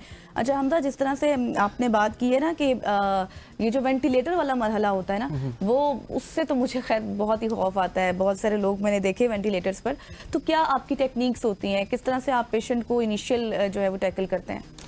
इनिशियली डिपेंड करता है कि वेंट पे पेशेंट जा क्यों रहा है। अच्छा। अगर या तो उसको ब्रीथिंग डिसऑर्डर है, रेस्पिरेटरी डिस्ट्रेस है, या उसका लो जीसीए जिसको हम जीसीएस कहते हैं, लो होश का लेवल कम हो जाता है, वो अपनी सांस की नाली को प्रोटेक्ट नहीं कर पा रहा, उसको हम मैकेनिकल वेंटिलेटर पे डाल देते हैं। अच्छा। लोगों की मिथ बनी होती है कि एक पेशेंट वेंट पे चला जाएगा तो वो वापस नहीं आएगा, हालांकि ऐसी चीज़ नहीं है। मैकेनिकल वेंटिलेशन सपोर्ट के लिए होता है, ब्रीथिंग सपोर्ट के लिए होता है, क्योंकि एक पेशेंट बहुत क्रोनिक डिजीज में मुब्तला होता है। अगर वो डिजीज के साथ फाइट तो कर रहा है, अगर उसकी सांस के साथ भी वो फाइट करना शुरू कर दे तो वो उस तरह से उस डिजीज के खिलाफ नहीं लड़ सकता। इसीलिए उस डिजीज के खिलाफ लड़ने के लिए, उसको सपोर्टिव ट्रीटमेंट के लिए, उसकी सांस को सपोर्ट करने के लिए हम उनको वेंटिलेटर पे डालते हैं। एक पेशेंट है फॉर एग्जांपल, जैसे हम कोविड-19 की मिसाल लेते हैं, उसमें सांस की बहुत प्रॉब्लम्स आए, लोगों को मसला ही ये था सारा, लेकिन कुछ ऐसे लोग भी थे जो रिकवर भी कर गए। तो कितने चांसेस होते हैं आफ्टर टेक्निक्स, आफ्टर थेरेपिस्ट, जितने भी आप लोग काम करते हैं अपनी थेरेपी के बावजूद, कि उनकी सांस की बीमारियां या प्रॉब्लम्स हल हो जाएं? हाँ, एज अ रेस्पिरेटरी थेरेपिस्ट जब पेशेंट वेंट पे चला जाता है तो वो वेंट की मैनेजमेंट बहुत इंपॉर्टेंट है। अक्सर लोग वेंट को बस ये समझते हैं कि उसने मसनूई सांस देनी है, हालांकि उसमें बहुत सारी चीज़ें हैं। हम लोग, हमारी स्टडी में काफ़ी हद तक का पार्ट हमारा मैकेनिकल वेंटिलेटर का होता है। अब उसमें डिफरेंट मोड्स हैं जिस मोड्स के थ्रू हम पेशेंट को वेंटिलेट करते हैं। अगर आप प्रॉपरली मैकेनिकल वेंटिलेशन नहीं प्रोवाइड करेंगे इनिशियल स्टेज में, तो पेशेंट की रिकवरी कम हो सकती है। देन उसको हमने कैसे वीन ऑफ करना है।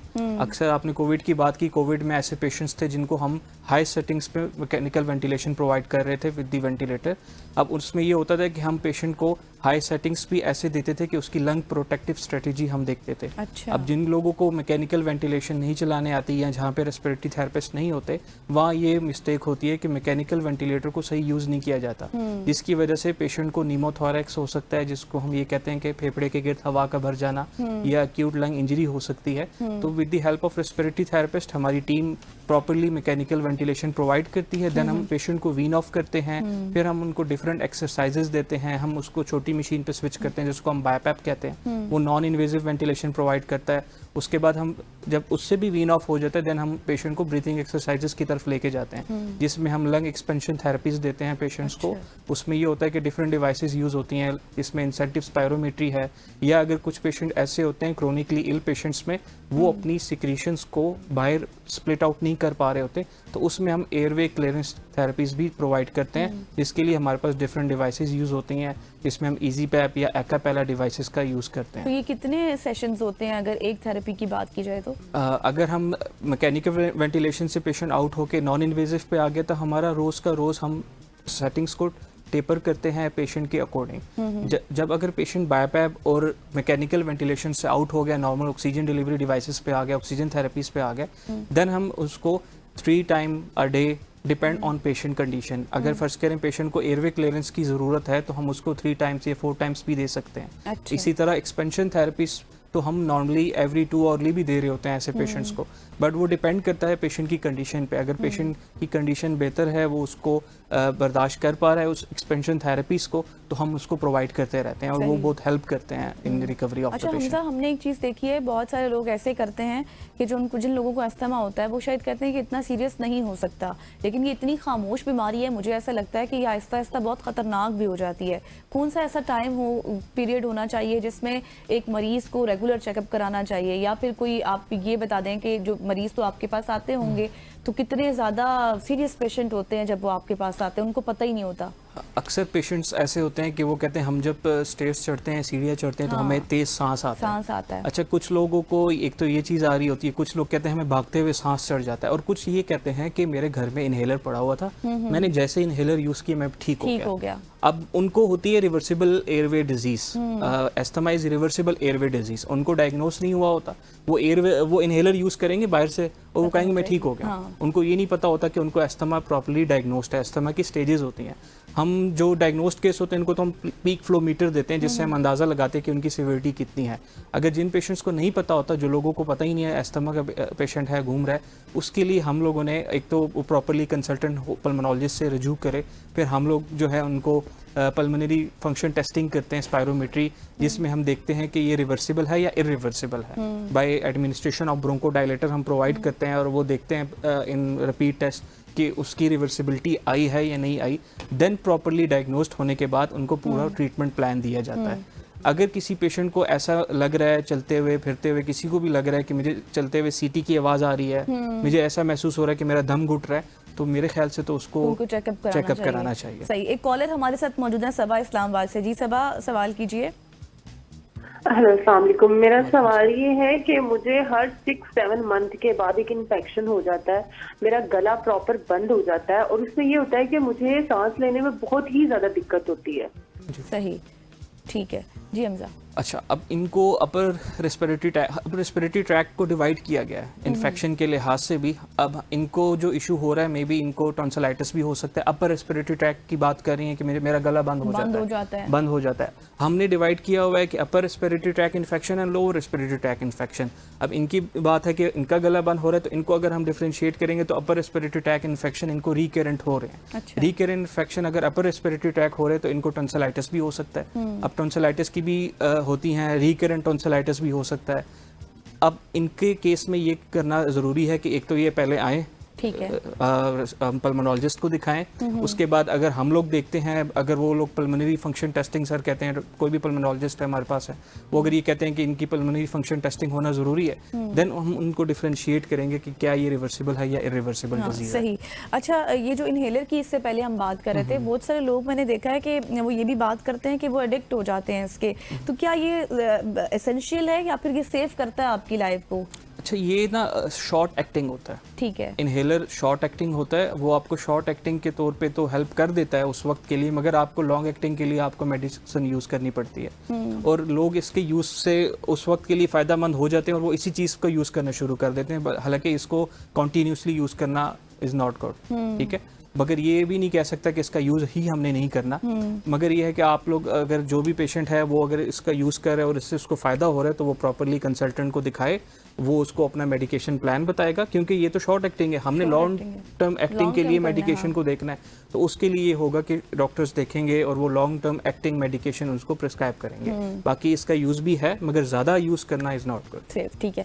अच्छा, ये भी बताएंगे, कुछ लोग अक्सर, अगर मैं बात करूं अपने घर में अपनी मदर की बात करूं या फिर जो एजेड लोग होते हैं थोड़े से, वो अक्सर कहते हैं कि थोड़े से चलने से भी उनका सांस फूल जाता है। पहले हमने सीढ़ियों की बात की, कुछ लोग कहते हैं सीढ़ियां भी चढ़ो तब भी सांस फूल जाता है, और कुछ लोग ऐसे भी होते हैं जो 2 सीढ़ियां चढ़ते हैं फिर बैठकर सांस लेते हैं, फिर 2 सीढ़ियां चढ़ते हैं। इस तरह से भी, भागने से भी थोड़ा सा भाग लिया, हालांकि इतना नहीं।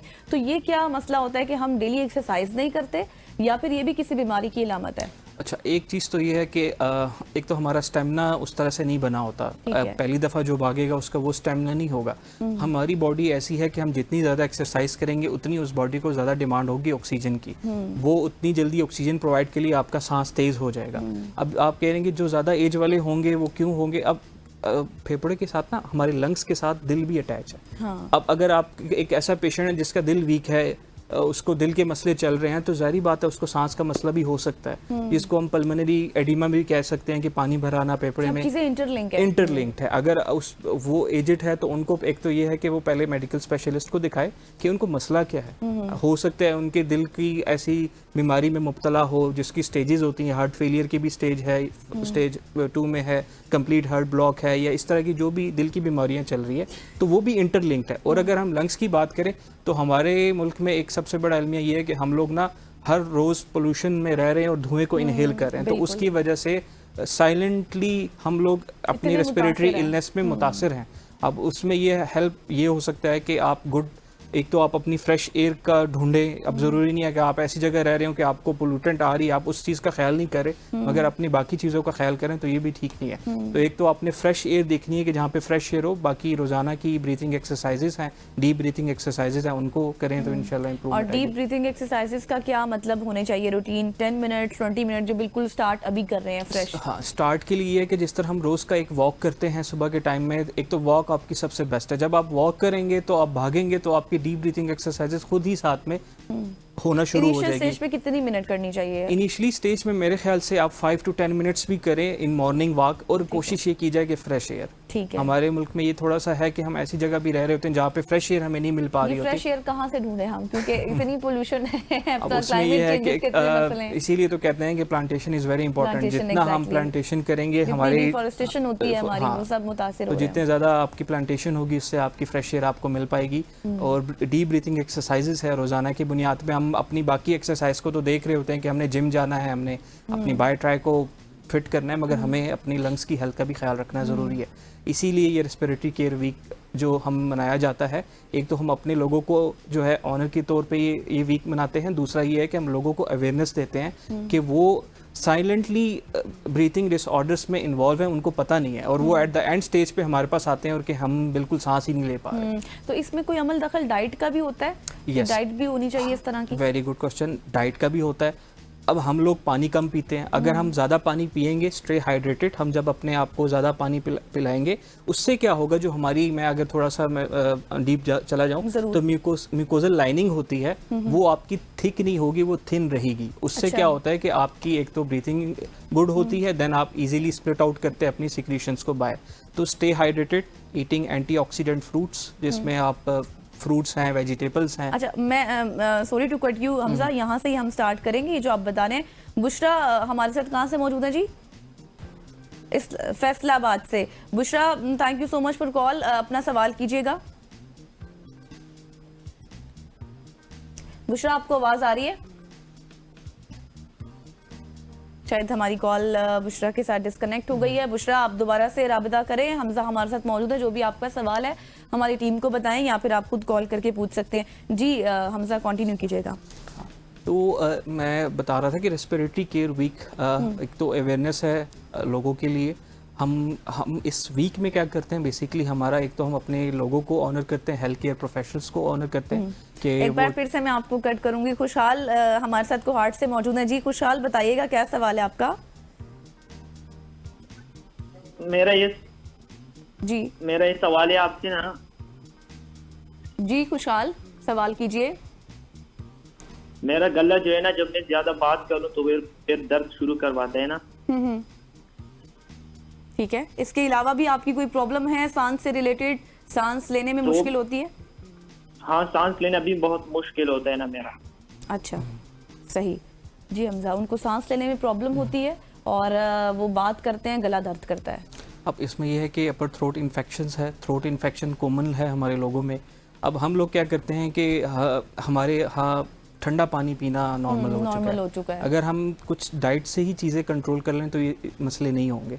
एक तो आप कोशिश करें कि गर्म पानी का इस्तेमाल करें, जिसको थ्रोट इन्फेक्शंस है वो तो लाजमी करें। बाकी यही है कि कुछ ऐसे टेस्ट है जिसके बाद ही हम एक ट्रीटमेंट का प्लान दे सकते हैं। एज अ रेस्पिरेटरी थेरेपिस्ट मैं तो यही बताऊंगा कि एक तो आप अपनी डाइट को अच्छा रखें, दूसरा थ्रोट के इन्फेक्शंस कब ज़्यादा होते हैं, एक तो स्मोकिंग को अवॉइड की जाए, दूसरा ये है कि ठंडा पानी बिल्कुल ना पिया जाए, गर्म पानी का यूज़ किया जाए, एंड देन ब्रीथिंग एक्सरसाइजेस। सही। और हम बात कर रहे थे डाइट में, जिसमें हमने 5 मिनट आपने कहा कि वॉक करनी चाहिए डेली बेसिस पे। डाइट अच्छी लेनी चाहिए, पानी जो है हम कम पीते हैं, पानी का जो है ज़्यादा इस्तेमाल हो। इसके अलावा भी कोई फ्रूट्स वगैरह या फिर कोई ऐसी डाइट हो? अच्छा, फ्रूट्स और वेजिटेबल्स, ठीक है। एक तो हमारी यहाँ डाइट डिफरेंट होती है कि हम लोग एक दूसरी साइड पे चले जाते हैं, मीट और चिकन और इन सब चीज़ों की तरफ, तो हम फ्रूट और वेजिटेबल्स को छोड़ देते हैं। अगर आप अपनी एंटीऑक्सीडेंट डाइट लेंगे जिसमें फ्रूट्स एंड वेजिटेबल्स आ जाते हैं, वो आपकी हेल्थ लंग्स के लिए बहुत हेल्दी लंग्स के लिए बहुत अच्छी चीज़ है। दूसरा ये है कि स्टे हाइड्रेटेड, मैं दोबारा यही बात करूंगा। और तीसरी आपकी ब्रीथिंग एक्सरसाइजेज है। मेरे नज़दीक ब्रीथिंग एक्सरसाइजेज बहुत इंपॉर्टेंट है। हम रोज़ का वॉक करें, रोज़ ब्रीथिंग एक्सरसाइजेज लें और फ्रेश एयर में लें। और मैं दूसरी चीज़ ऐड करना चाहूँगा, हेल्दी लोगों के लिए तो ये चीज़ें हैं ही। जो लोग क्रोनिकली बीमारी में मुब्तला हैं, लंग डिजीजेस में मुब्तला हैं, उनके लिए बहुत ज़रूरी है। उनके लिए मैं एज ए रेस्पिरेटरी थेरेपिस्ट ये बोलूँगा कि वो लंग एक्सपेंशन थेरेपीज करें। ठीक है, हॉस्पिटल्स आएँ, अपने कंसल्टेंट्स को दिखाएं, एंड देन हमसे रुजू करें। हम उनको as a lung expansion therapist बताएंगे। वो उनकी हेल्थ में बड़ी इंपॉर्टेंस रखता है ऑफ हेल्दी लंग्स के लिए। सही। एक कॉलर हमारे साथ मौजूद है जी, क्या कौन है, कहाँ से मौजूद है? मुनव्वर हमारे साथ मौजूद हैं। जी मुनव्वर, अपना सवाल कीजिएगा। मुनव्वर आप सुन पा रहे हैं? जी जी मुनव्वर, अपना सवाल कीजिएगा प्लीज। मुनव्वर, आपको अगर आवाज आ रही है तो अपना सवाल कीजिएगा। मैडम जी, मैं ना बहुत गरीब आदमी हाँ, तो मैं ना अपना गुर्दा बेचना चाहना, तो मैं अपनी बच्ची की शादी करनी। मुनव्वर, ये हम सांस की बीमारियों से मुतल्लिक यहाँ पर डॉक्टर हमारे साथ मौजूद हैं, हम बात कर रहे हैं। अल्लाह ताला आपके लिए आसानियाँ करें। अच्छा हमजा, ये बताइएगा, जिस तरह से हम बात कर रहे थे, कुछ ऐसे हेल्दी लोग भी होते हैं जिनका वेट बहुत ज़्यादा होता है, जिनमें जो सिर्फ चलते हैं तो उनका सांस फूल जाता है, तो क्या वो डाइट किस तरह की लेनी चाहिए? उनको अपना वेट कम करना चाहिए? क्योंकि उनकी भी बहुत सारी बीमारियां होती हैं जो उनको पता ही नहीं होता। अब जो ओबेसिटी है ना, वो खुद एक बीमारी है। ठीक है, अब ओबीस पेशेंट्स के लिए सांस के जो मसले होते हैं, जिसको हम नॉर्मली OSA कहते हैं, ऑब्स्ट्रक्टिव स्लीप एपनिया, जो ओबीस पेशेंट्स होते हैं वो अक्सर रात को सो नहीं पाते। उनसे आप अगर हिस्ट्री लेंगे कि आपको नींद आती है, वो कहेंगे नहीं, हमें दिन में बैठे बैठे नींद आ जाएगी, टीवी देखते हुए नींद आ जाएगी, मगर हमें रात को नींद नहीं आएगी। उनमें बेसिकली ये होता है कि वो इतने मोटापे की वजह से उनका जो एयरवे होता है वो ऑब्स्ट्रक्ट हो रहा होता है जब वो स्ट्रेट लेटते हैं। अब उसमें ख्याल ये करना चाहिए, एक तो वो अपनी डाइट को कंट्रोल करें, डाइटिशियंस के पास जाएं, उनसे डाइट प्लान लिखें कि हमने क्या ऐसी डाइट लेनी है जिससे हमारा वेट लॉस हो सके। देन सबसे बेहतरीन चीज़ एक्सरसाइज होती है, वॉक होती है, जिसके थ्रू आप अपना फैट लॉस कर सकते हैं। और उस तरह के पेशेंट जो होते हैं वो अक्सर अपनी नींद खराब कर रहे होंगे या अपने आप को इसी तरीके से डैमेज कर रहे होंगे, मगर वो हॉस्पिटल नहीं आएंगे। तो उनको मैं ये बोलूँगा कि अगर आपको ये मसला हो रहा है, आप आएँ, कंसल्टेंट पल्मोनोलॉजिस्ट को दिखाएं, फिर वो अगर आपको बताते हैं कि आपको CPAP की ज़रूरत है, हम ऐसे पेशेंट्स में CPAP का यूज़ करते हैं। CPAP एक मशीन होती है जो पॉजिटिव प्रेशर देती है, ड्यूरिंग स्लीपिंग उनको हेल्प करती है। तो एक तो वो अपनी डाइट को कंट्रोल करेंगे, देन इस तरह की थेरेपी से उनको काफ़ी सपोर्ट मिलेगी। सही, thank you so much. Murtaza Iqbal हमारे साथ मौजूद थे और तमाम तर चीज़ें हम 1 बाय 1 डिस्कस कर रहे थे। किस तरह की एक्सरसाइजेस होनी चाहिए आपकी डेली बेसिस पर, कितनी वॉक होनी चाहिए, पानी का इस्तेमाल ज़्यादा से ज़्यादा करें, जिससे सांस की बीमारियाँ बहुत ज़्यादा, ज़ाहिर है क्लाइमेट चेंज है, पोल्यूशन है, हम इस तरह से पोल्यूटेड एयर में रहते हैं कि हमें खुद भी नहीं पता कि साइलेंटली हमें कितनी ज़्यादा बीमारियां मुतासिर कर रही हैं। यहाँ पर लेंगे एक शॉर्ट सी ब्रेक, वापस आएंगे, स्टे विद अस।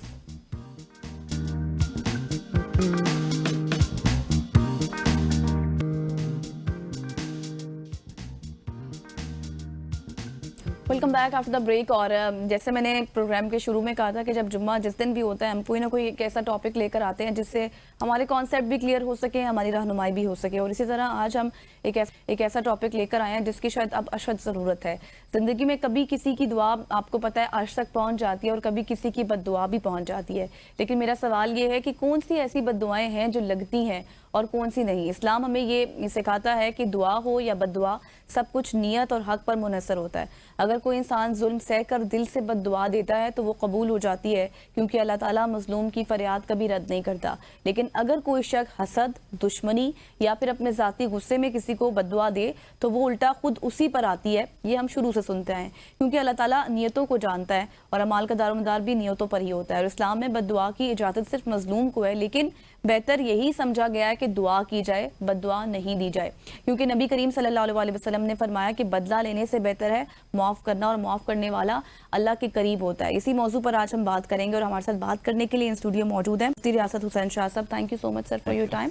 सबसे पहले जिस तरह से मैंने बात की अपनी इब्तिदा में कि इस्लाम में बद्दुआ और दुआ का किस तरह से, स्पेशली अगर बद्दुआ की बात की जाए तो क्या तस्वुर है, कुरान पाक में, हदीस में किस तरह की मिसालें हमें मिलती हैं, कौन सी बद्दुआएं लगती हैं और कौन सी नहीं?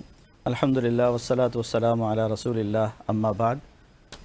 वसी टॉपिक पे मुख्तसर वक्त में बात करते हुए ज़ाहिर है कि इंसान को बहुत सारी चीज़ें छोड़नी पड़ती हैं। बिल्कुल। तो मोटी मोटी जो चीज़ें हैं वो मैं आपके सामने ज़िक्र करता हूँ कि बुनियादी तौर पर अगर हम जायज़ा लें कुरान और सुन्नत का तो हमें दो किस्म के वो लोग मिलते हैं जिनकी बद्दुआ लगती है।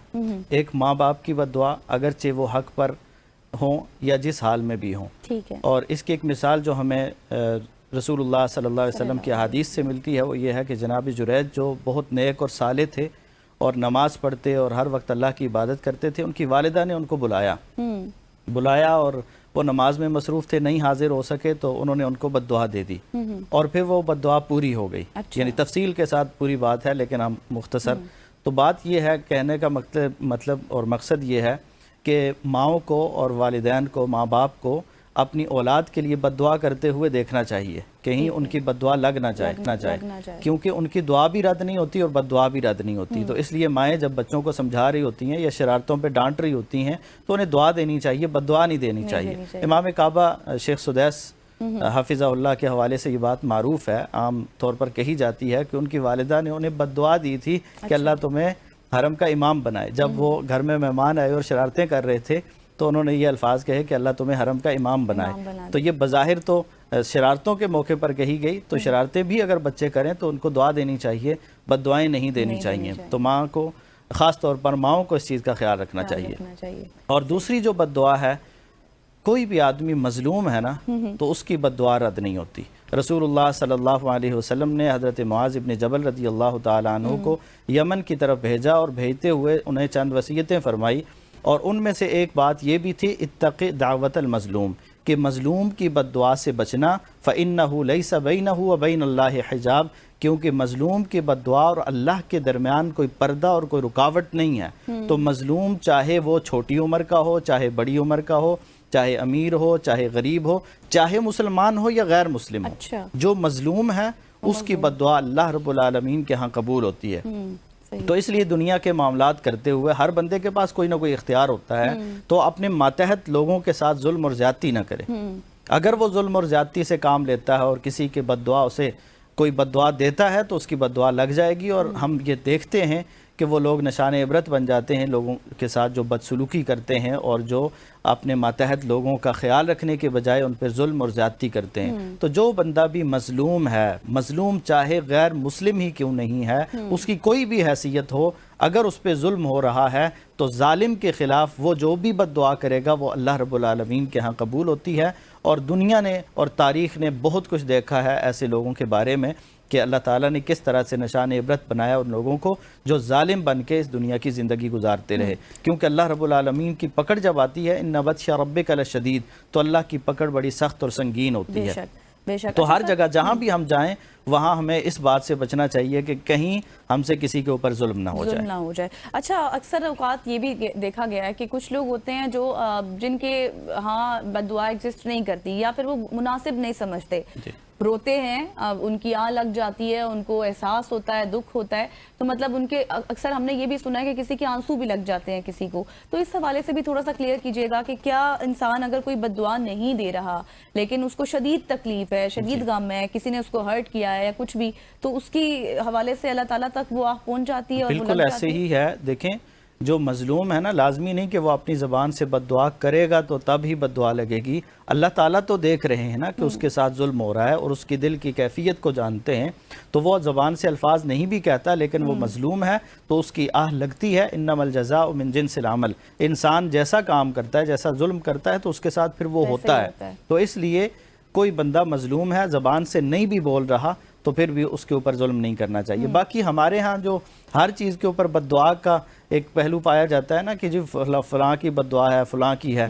मैं कभी कभी ये बात कहता होता हूँ कि अगर हर एक की इस तरह से बगैर किसी सबब के बद्दुआएं लगना शुरू हो जाएं तो एक भी दुनिया में उस्ताद जिंदा ना बचे, पढ़ाने वाला कोई एक भी जिंदा ना बचे, क्योंकि वो रोज़ाना कोई ना कोई दुआ करने वाला होता है कि आज ना ही आए तो बेहतर है। इसी तरह हमारे अंदर तो अदम बर्दाश्त की ये कैफियत है कि अगर हमने बस स्टॉप पे खड़े होके इशारा दिया ना गाड़ी को रोकने का और वो नहीं रोका तो हम कहते हैं अल्लाह करे पंचर ही हो जाए। अल्लाह करे पंचर हो तो जाए। इस तरह अगर लगना शुरू हो जाए तो फिर तो कोई जिंदा ही ना तो बचे। ये एक जो फैक्टर हसद और नफरत का है, जिसमें ज़ाहिर अगले इंसान को नहीं पता कि कोई किसी से इतनी नफरत करता है या हसद करता है या हर वक्त उसको देखकर मतलब एहसास कमतरी का शिकार होना, कुछ इस तरह की चीजें होती हैं।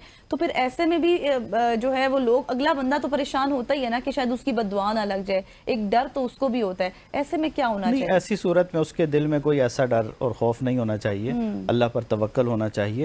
बाकी हसद करने वाले की नज़र तो लग सकती है या वो कोई और गलत रास्ता तो इख्तियार कर सकता है नुकसान पहुंचाने के लिए, लेकिन उसकी बद्दुआ की कोई हैसियत नहीं है, क्योंकि ये तो अल्लाह की तकसीम है ना। अल्लाह ताला जिसे चाहता है जो अता करता है, तो लोगों का काम यह है कि वो दूसरे को जो मिले तो उस पर खुश होने वाले हों। तो उस पर हसद करने वाला तो खुद अपने आप को अल्लाह के यहाँ जुर्म मुजरिम बना रहा होता है और ये जुर्मदार होता है। अल्लाह ताला कुरान मजीद में हसद करने वाले के बारे में कहते हैं, अम यहसुदून अन्नास अला मा आताहुमुल्लाहु मिन फज़ली, क्या हसद करने वाले इसलिए हसद करते हैं कि अल्लाह ताला ने किसी को अपने फजल से दिया हुआ है। तो हसद करने वाले की कोई बद्दुआ, उसकी कोई हैसियत नहीं है। इसी तरह कोई नफरत करता है बिला वजह की तो उसकी कोई हैसियत नहीं। सही। और अगर एक सवाल ये भी मेरे पास आया था कि अगर कोई माफ़ी मांग ले किसी दूसरे पर्सन से जिसने पहले उसको बद्दुआ दी हो, तो क्या वो, वैसे तो माफ़ी तो आपको पता है कि माफ़ी मांगने वाला बड़ा होता है और माफ़ कर भी देना चाहिए, तो फिर उसके बाद अल्लाह ताला के हाथ तो उसकी बद्दुआ पहुंच गई, कौन सी ऐसी आयात हैं, कौन से ऐसे वजीफे हैं जो इंसान को करने चाहिए? देखिए, अगर किसी शख्स ने किसी के लिए बद्दुआ की और बाद में उसे एहसास हुआ कि नहीं उसने गलती कर ली, उसको बद्दुआ नहीं करनी चाहिए थी, दिल बड़ा करना चाहिए था और बुराई का जवाब अच्छाई से देना चाहिए था, तो वो अल्लाह ताला से दुआ भी कर सकता है कि अल्लाह उसको, यानी मैंने उसके खिलाफ बद्दुआ की है लेकिन अल्लाह तो उसको इस तकलीफ से, इस आजमाइश से बचा ले और उसके हक में दुआ कर दे। उसको जब माफ़ कर देता है और उसके हक में दुआ कर देता है तो अल्लाह ताला माफ़ करने वाले हैं। जब मजलूम की बद्दुआ को सुनने वाले हैं तो वो उसकी दुआ को भी कबूल करने वाले हैं। सही। और ऐसे डेली बेसिस में हासिदीन से बचने के लिए, उनके शर से महफूज रहने के लिए भी कौन सी ऐसी दुआएं हैं जो इंसान को करनी चाहिए? नज़र बद से बचने के लिए, हासिदीन से बचने के लिए, शरीर लोगों के शर से बचने के लिए, किसी भी किस्म की तकलीफ से बचने के लिए सुबह शाम के अज़कार अल्लाह के रसूल सल्लल्लाहु अलैहि वसल्लम ने हमें दिए हैं। ख़ुद भी आप इनका एहतमाम करते थे, हमें भी करने चाहिए। उनमें से जो चीज़ें हर मुसलमान को याद हैं, आयतुल कुर्सी हर एक को आती है, सुबह शाम पढ़नी चाहिए। इसी तरह आखिरी जो 3 सूरतें हैं, सूरह इखलास, सूरह फलक और नास, इनको सुबह शाम 3-3 बार पढ़ना चाहिए और हर नमाज के बाद भी पढ़ना चाहिए। इसी तरह सूरह बकरा की आखिरी 2 आयात के बारे में अल्लाह के रसूल सल्लल्लाहु अलैहि वसल्लम फरमाते हैं कि जो आदमी इन 2 आयात को पढ़ लेता है कफ़ाता हो, तो ये 2 आयतें उसके लिए काफ़ी हो जाती हैं हर किस्म की तकलीफ से और हर किस्म के शर से। लेकिन अफसोस ये है कि हम ये काम खुद नहीं करते। हम किसी को कह देते हैं कि जी बस हमारे लिए दुआ करें, अपने लिए मांगने का और दुआ करने का टाइम भी नहीं मिलता और मौका नहीं मिलता। तो ये दूसरों से करवाने से नहीं, खुद ये काम जो बंदा करता है, सुबह शाम के अज़कार पढ़ता है, कुरान की तिलावत करता है, नमाज की पाबंदी करता है, तो अल्लाह ताला उसकी हिफाजत फरमाते हैं। सही। मुफ्ती रियासत हुसैन शाह साहब हमारे साथ मौजूद है, बहुत शुक्रिया सर आपके वक्त के लिए। और बाकायदे तौर पर हम डिस्कस कर रहे थे कि किस किस की बद्दुआ लग सकती है और किसकी नहीं लग सकती। जो मजलूम है उनकी लगती है, बद्दुआ लगती है, चाहे वो गैर मुस्लिम ही क्यों ना हो। इसी के साथ मुझे, मेरी प्रोडक्शन टीम को आज तक हमारा सुबह की सोच का वक्त खत्म हुआ। इजाजत दीजिए, मंडे तक के लिए अल्लाह हाफिज़।